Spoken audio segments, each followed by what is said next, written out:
Bum bum bum bum bum bum bum bum bum bum bum bum bum. Hello, everybody. Come on in here.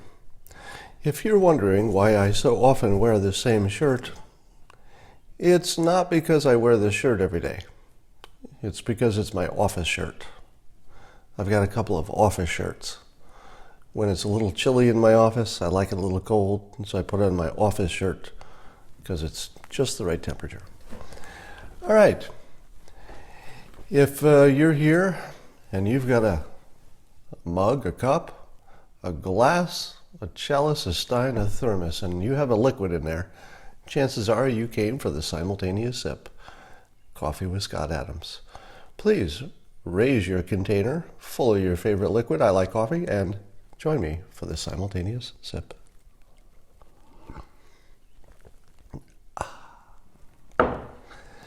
Now, if you're following the news, you may have noticed that there isn't any. There's no news. I always get up and I check CNN and check Fox News site because that gives me the sort of a solid grounding of the left and the right. But today there wasn't any news. Oh, there was almost news. There were things that were nearly news. Let me give you an example. Here are some of the nearly news stories. There's the story that President Trump believes Kim Jong-un when he says he didn't know about Otto Warmbier. Now, that is almost news. Well, the problem is it didn't happen. Yeah, the fact that it didn't actually happen takes away from the fact that if it did happen, that would be news. What did happen is the president said he would take him at his word, which was clearly diplomatic speak for I'm not going to make this an issue. But the news, instead of interpreting it in the obvious way, really, really obvious way, is reporting it as though people are saying, the president believes Kim Jong-un. What's wrong with this president? Is he a traitor? Does he side with North Korea? Does he like Kim Jong-un more than he likes Americans?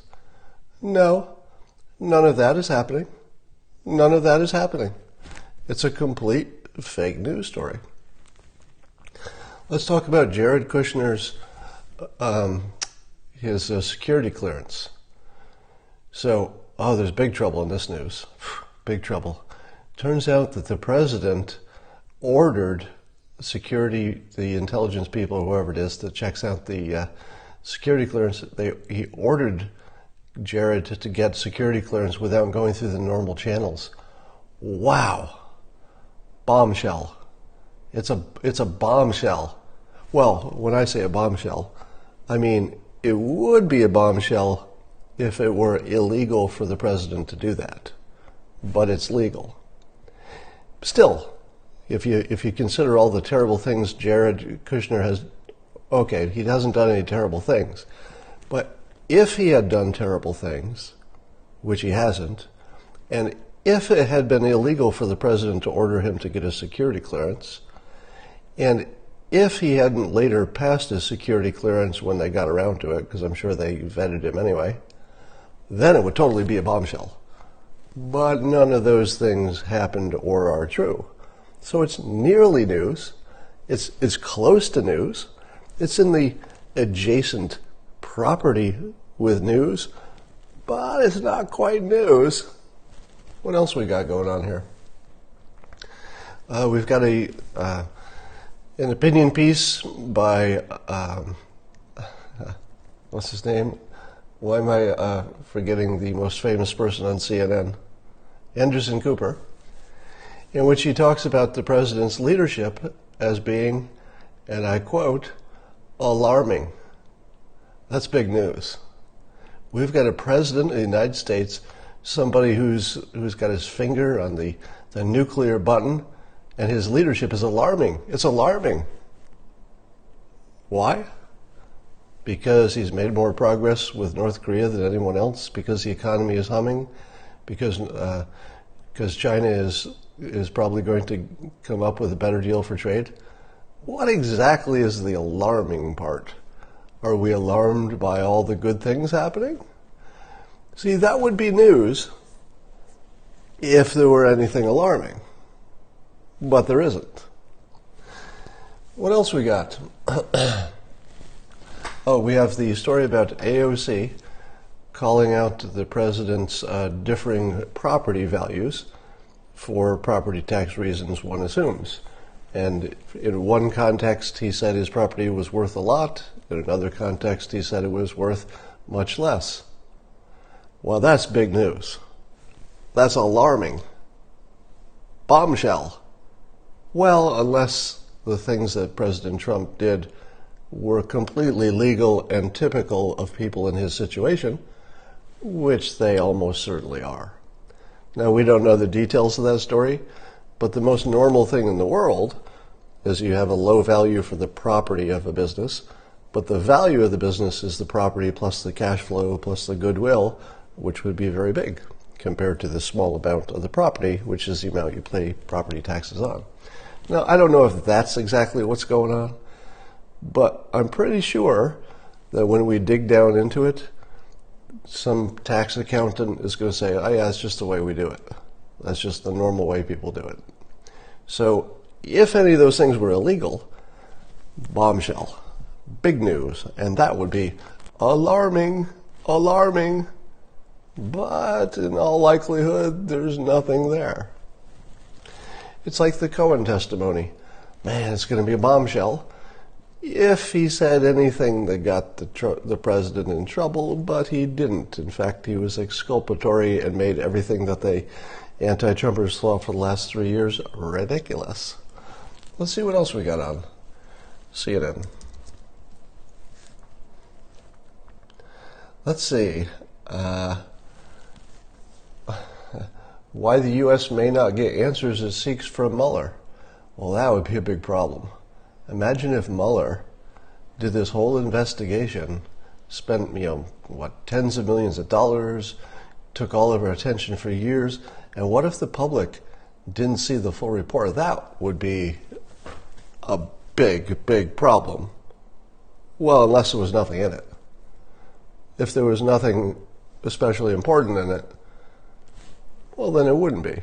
It would be close to news, but it wouldn't be news because it would be simply not hearing about things that didn't matter anyway. Then there's a story that Hannity may have bought himself a subpoena. So there might be something that Sean Hannity maybe almost did that could have potentially gotten him subpoenaed. It probably won't happen, but if it did, it would be very adjacent to almost news. And if it does happen, probably it won't make much difference in the whole world. Hannity will just talk to some people and it will go away, but almost news. And of course, then there's the big story on the CNN homepage about the scientists are thrilled to spot a huge spider eating an opossum. Well, that's news. The only thing that would be better would be if a huge spider attacked a hiker and the hiker wrestled with the spider and killed it with his bare hands, only to later find out it was actually a very small spider. So, I'm finding that there's no news today, and so I would like to change the subject to your favorite topic. Yes, climate change. Don't beg me, I'm going to do it. I know how much you love the climate change talk. But I want to show you the type of graph I saw the other day. So, you all know what hindcasting is? Hindcasting is when you have a prediction model, and you want to know if you had, hypothetically, or if you had a model in the past, would that model have predicted the past? So that's hindcasting. So this is today, and this is a model of climate change. And you see this kind of model, right? Where they say, in the past, all of our models would have fit the actual temperature change. But that part's easy. So there's nothing special about that, because you would throw away any models that didn't fit the past. So the minimum your prediction model has to do is be consistent with the past. So they throw away everything that isn't, and they get this range, and then it's today. And then they say, okay, the future is harder to predict than the past, duh. And so the uncertainty increases as you go out. So this gets wider and wider. But here's my question. This is supposed to convince me that the predictions have so far been good, and there will probably continue to be accurate predictions. But that's sort of the opposite of what I see here. What I see is this part is irrelevant because it's the past, and the models did not predict the past. They simply were forced to conform to the past. And then suppose you knew that the past looked like this. How hard would it be to predict that the future is going to be somewhere in this area? Isn't this area kind of super easy? Because you have all this history of these slight changes in the temperature. What are the odds that it's going to suddenly go blip, or just suddenly go blip? Probably not, because it's been smoothish changes over time. So this first several, let's say decade, do you need a model? Do you need a complicated prediction model to know that your temperature is going to be somewhere in this range? Probably not, right? Probably not. You don't need anything. You just say, it looks like it's going to be in here somewhere. Now, this is the part of the future that's easy to predict. This next part, where you start getting 10, 20 years into the future, nobody really thinks you can predict that. So you end up with the past, which is irrelevant, the next 10 years, which you don't even need a model to predict, and then the stuff after that, which no model can predict. It's the most useless graph I've ever seen, which is presented as proof that climate change is the big problem everybody says. For any of those of you who are new to my climate change discussions, I'm not taking a stand one way or the other. I'm involved in a long-term project to see if I can discern what's true and what isn't. So I'm approaching it like let's say a motivated citizen who's not a scientist, who's just trying to understand what's true and what isn't. And I'll tell you, every time I see a graph like that, it's anti-persuasive. Show us your camera stand. It's just a little tripod. It's a tripod about that high. Anyone think warmer cities means warmer Earth? Well, cities should be warming up the Earth because of the concrete, etc.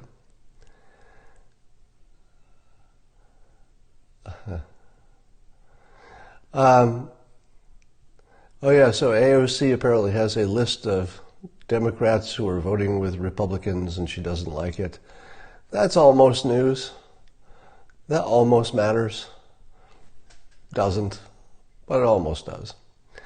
So let me ask you this. My regulars on Periscope here, you've noticed that I've started to persuade fairly heavily on the topic of nuclear, specifically Generation 4 nuclear designs, which have essentially zero chance of meltdown because they're built so they can't melt down. And also some of those designs burn nuclear waste.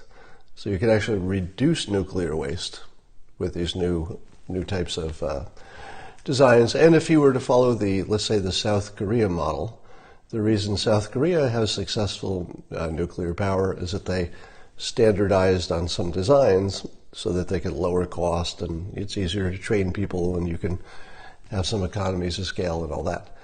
So if we were to do all of those things, nuclear would be really the only solution that anybody's talking about that could work. Now, let me ask you this. Have you seen a story about that on the major media lately? And why not? Can you think, when was the last time you saw, I did see Michael Schellenberger on Tucker Carlson's show, and he was talking about nuclear. But you don't really see it covered as news, per se. And I'm wondering if part of the problem is that nuclear doesn't create news. There are lots of these articles about some company or startup or scientist had a breakthrough and somebody thinks something will be good. But there are all these boring little incremental technological advances. There's nothing that makes Generation 4 nuclear a headline. What it needs is some politician to turn it into a headline. You saw, for example, that, Andrew Yang, running for president as a Democrat, is talking about his main focus being, robots taking jobs and AI and the technological threats. Now, because that's his primary focus, that brings attention to a topic that's not creating news per se. So he's the news. The topic doesn't get as much attention for being as dangerous as it is. Likewise, there's some guy whose name I don't remember, some politician who just entered the race to make climate change his primary objective. So that's his thing. He's the guy who I forget his name, but he's the guy who says I'm just going to make climate change my number one thing. Now, he made it into news. So climate change is in the news anyway, but he made it more news. Jay Inslee, people are telling me, Washington governor. So let me ask you this.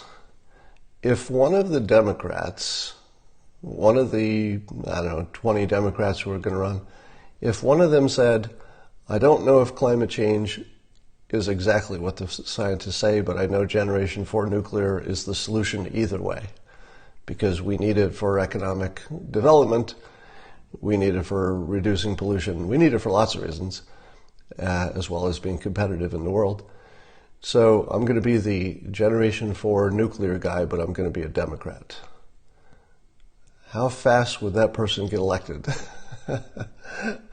It feels like that would be a winning platform, because it would be against type, but the argument would be solid. So it's your perfect situation is that the perfect situation is to be the man who bites the dog, the thing that doesn't fit, the stain on the tablecloth, the Donald Trump in politics, the person who doesn't fit, that gets the news. So if a Democrat came out and said, look, it's Generation 4 nuclear, this is going to be my main thing, and I know you don't like it, but let me educate you.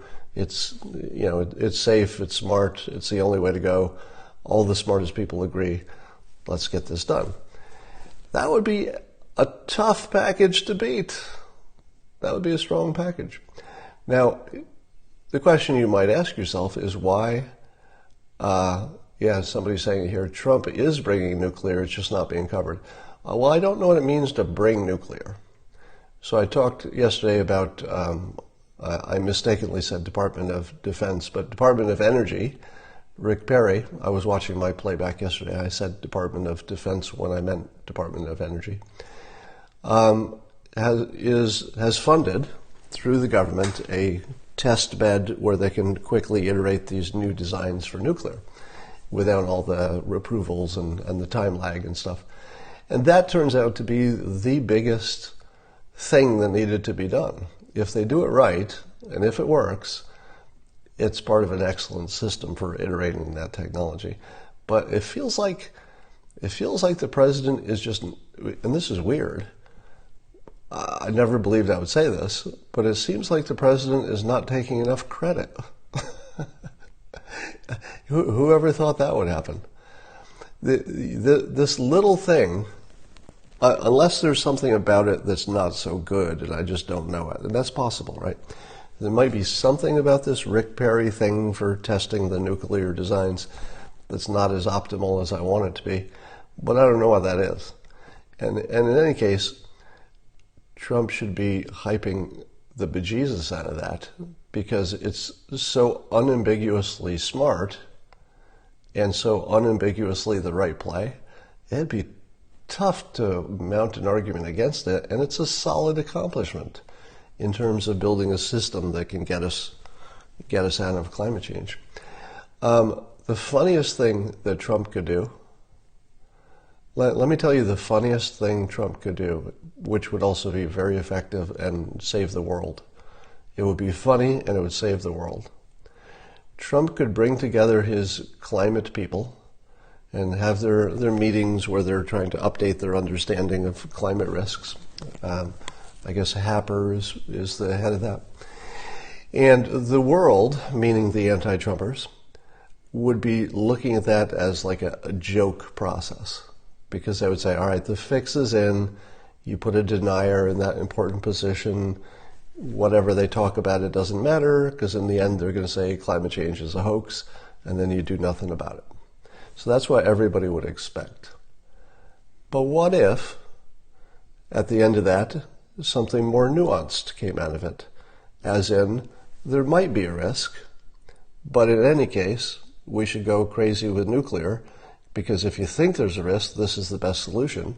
And if you think there's not a risk, it's still the best thing you should be doing, energy-wise, right? We should be doing it no matter what you believe about climate. So if the president went gung-ho on the new designs of nuclear as a solution to climate change, how would he lose re-election? Could you do it? Like, you'd have to try pretty hard, wouldn't you? If you went pro-nuclear and sold it as safe designs, and you explained to people it eats nuclear waste, it doesn't create it, it eats it, I don't know how you could possibly lose.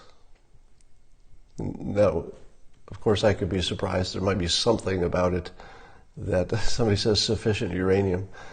Are you worried about the uranium one deal selling all our uranium? One of the things people don't understand about uranium is that it's a commodity, not as much a commodity as, say dirt, but it's a commodity in the sense that you can buy it. So if Russia buys some of our uranium, we can go to Canada and buy some of their uranium because they got plenty. We could go to Australia and buy some of their uranium because they got plenty and it's for sale. You just buy some more. So somebody's saying, is there sufficient uranium globally? And the answer is, I think the answer is almost certainly. You can always get more of it. It's not like we've dug up all the uranium.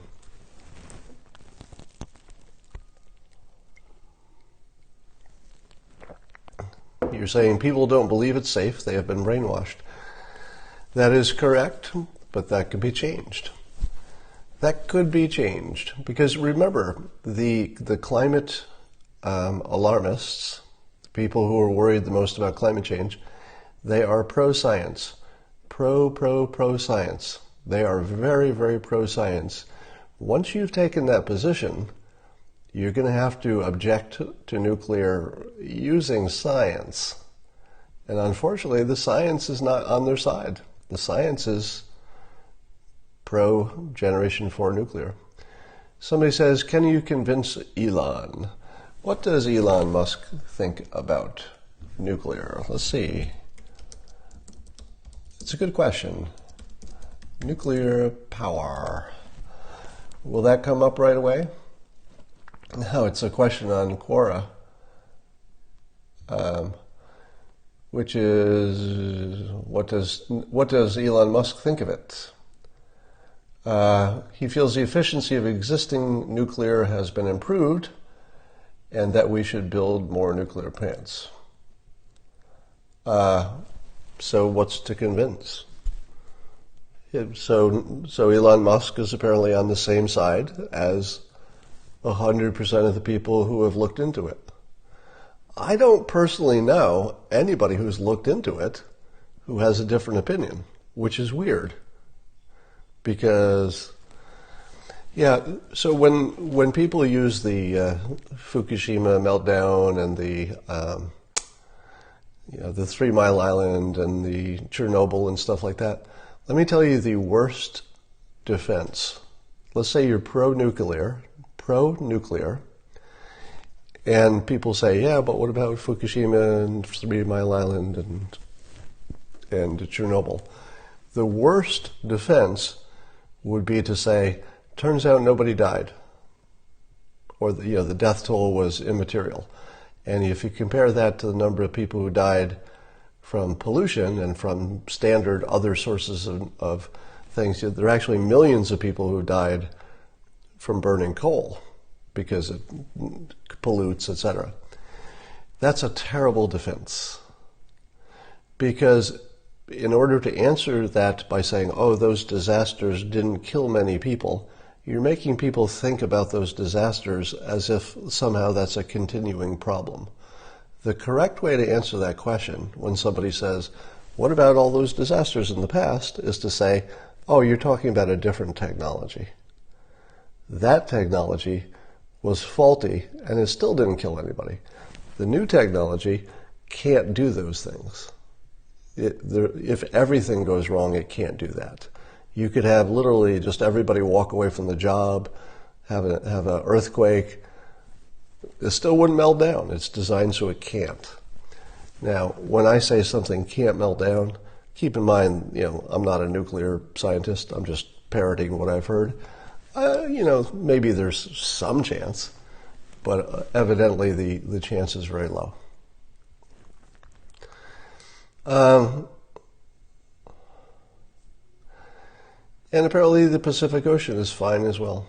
Now, you wouldn't put one where I don't think we would locate a nuclear plant in a tsunami zone, so probably we can figure out how to avoid that stuff. Somebody's mentioning the MyPillow guy here in the comments. If you would like lessons in persuasion, watch the MyPillow commercials on Fox News. And I was thinking of actually doing a special Periscope just calling out all of his technique. Because you'll see every good sales technique in those commercials. They're actually, Mike Lindell is the owner. He does his own commercials. Those commercials are a master class in how to sell stuff. I mean, he has every technique packed in there, and man, does he do it well. It's as, and if you think about it, it's an improved pillow. Like, how do you get that rich selling a darn pillow?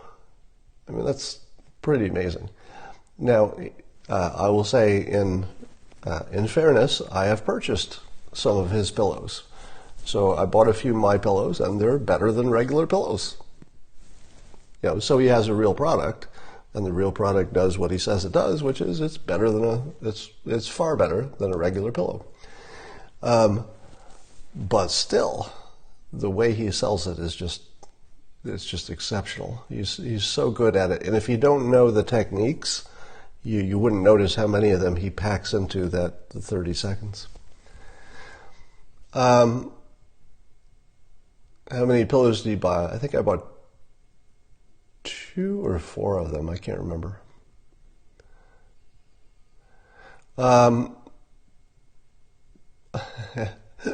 Somebody left their pillow at a friend's house and the friend won't give it back.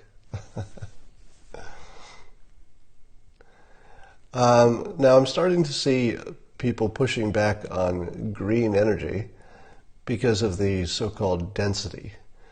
Meaning that if you build a nuclear power plant, you might need X number of acres for your plant, and that won't be that much, compared to if you needed to have the same amount of energy using solar, you would need square miles and miles of solar panels, or miles and miles of windmills, and so you end up chewing up a lot of Mother Earth to create very little energy per square foot compared to nuclear. So that's part of the trade-off that people haven't quite appreciated yet.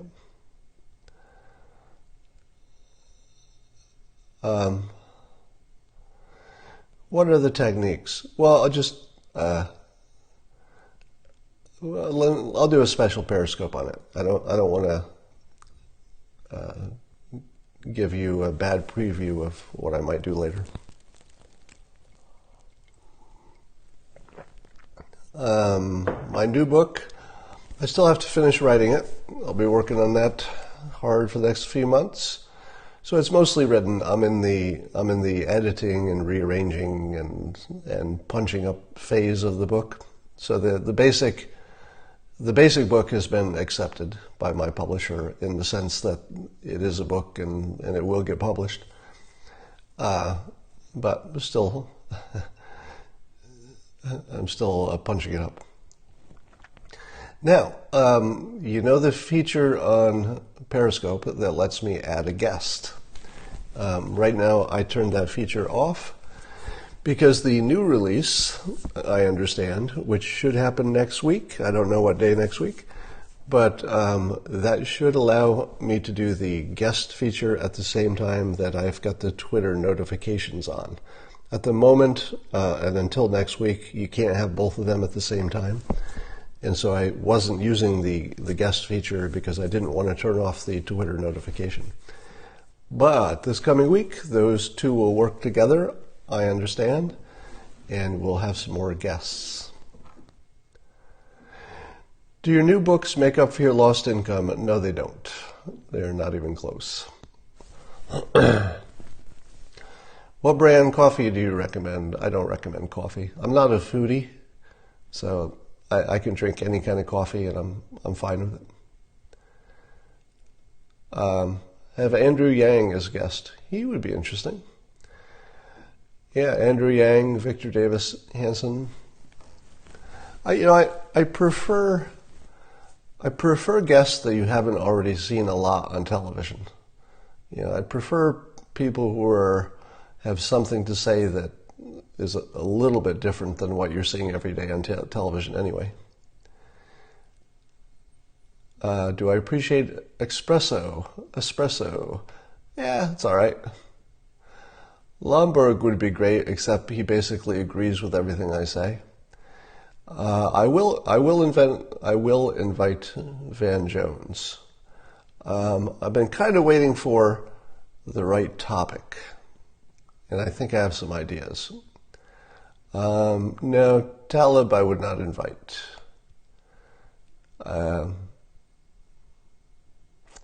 I don't know who Randy Carlson is. Did I see the Alex Jones, Joe Rogan podcast? I did not see it, but everybody is telling me I need to see it. I mean, I'm hearing it from everywhere. So I have to assume that that's worth watching. All right, Gordon Chang. I love Gordon Chang as an expert on China and North Korea. I don't know that he would come on my Periscope, but he'd be an amazing guest. What I really want to do is bring people on who don't agree with me. And so it's a little bit less interesting to bring on people who I know what they're going to say and it's compatible with everything I think, and maybe you've already heard it. Swalwell. That's a possibility. Eric Swalwell would be a good possibility. Now, I've met him a few times, and we have friends in common and stuff, so I could get an invitation to him. Larry Elder, he'd be interesting, but I'd need a topic, Alex Epstein, I probably will invite him. Yeah, I think he'll be high on my list. What about Greg Gutfeld? Yeah, if he wants to. Don Jr. would be great. Mark Schneider, I probably will invite Mark Schneider to talk about nuclear. All right, so that's what's coming up. And I got nothing else, and somebody said Chris Cuomo. So now how long has it been since I and also Breitbart said it publicly that the Charlottesville hoax was a hoax? Specifically the part where there are claims that the president called white supremacists fine people, which simply didn't happen. He was talking about people on both sides of the statue question more generally, And then the press illegitimately said, oh, he's talking about white supremacists being fine people. So I call that a hoax in public all the time. And I've been experimenting this past week to see if I could say something that outrageous and be completely ignored by the anti-Trump press. And they did. Completely ignored by the anti-Trump press. Imagine saying something that outrageous. Imagine picking any other major headline that they've been reporting as a fact for years, as a fact, and a notable person whose name is, at least well known in much of America, says it's literally a hoax. Imagine them not reporting on that. I showed you that, and I showed you that as an experiment. I did that right in front of you. All right. Oh, Ed Lattimore would be a great guest. If you're not following Ed on Twitter, you're really missing a good show. Ed is one of those guys. I'm talking about Ed Latimer, Latimore. You should follow him on Twitter. Every day he produces content that I like. Every day. That's very rare. I mean, his tweets are so delicious. They're just so well written and provocative, and they sort of challenge you, but not so much that you don't like it. It's really good stuff. All right, those are good suggestions. I see you making good suggestions, and I'll try to do some of those people in the future. Michael Moore would be great. Part of the problem is I don't know how many people would be willing to talk to me if they're not on the same page with me. So we'll see. And I will talk to you later.